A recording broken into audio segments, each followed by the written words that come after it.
ఈరోజు రాహుల్ గాంధీ గారు మరి వీటిపైన ఎందుకు చర్చ పెడతలేడు?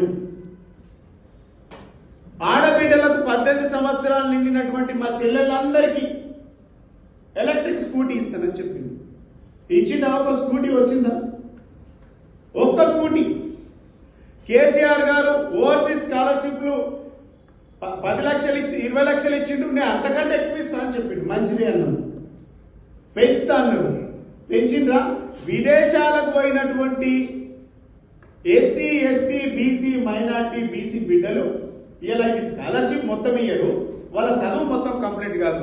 ఇలా వాళ్ళ భవిష్యత్ అంతా కూడా ఆగమ్య గోచరంగా మారిపోయింది. దీనికి కాంగ్రెస్ పార్టీ కాదా? వేటి మీద ఉంది మీకు శ్రద్ధ? నిరుద్యోగులను మోసం చేసిండు. ఓవర్సీస్ స్కాలర్షిప్ కింద ఎస్సీ ఎస్టీ బీసీ విద్యార్థులందరినీ మోసం చేసిండు. ఇలా మిమ్మల్ని నమ్మి విదేశాలకు వెళ్ళినటువంటి విద్యార్థుల పరిస్థితి ఏంటంటే అటు మొత్తం కట్టలేరు, మీరు మొత్తం ఇవ్వలేరు. ఇలా వాడు చావాలన్నా బతకాలన్నా చదవాలన్నా మానేయాలా అనేటువంటి దీనమైనటువంటి పరిస్థితులు ఇలా విద్యార్థులందరూ కూడా అడుగుతా ఉన్నారు. ఏం ప్రభుత్వం ఇది? ఎవరి కోసం నడుస్తూ ఉంది ప్రభుత్వం? ఇలా మేము దాని మీద సమాధానం అడుగుతున్నాం రాహుల్ గాంధీ గారిని.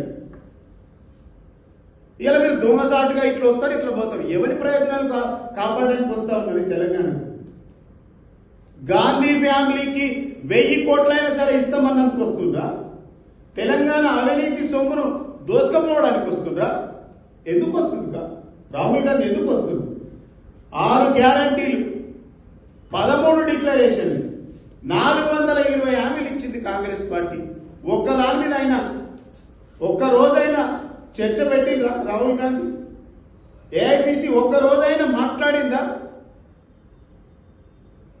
తెలంగాణలో ఉన్నటువంటి సొమ్మునంతా అప్పనంగా దోసుకుపోతా ఉన్నారు, ఢిల్లీలో కప్పం కడతా ఉన్నారు.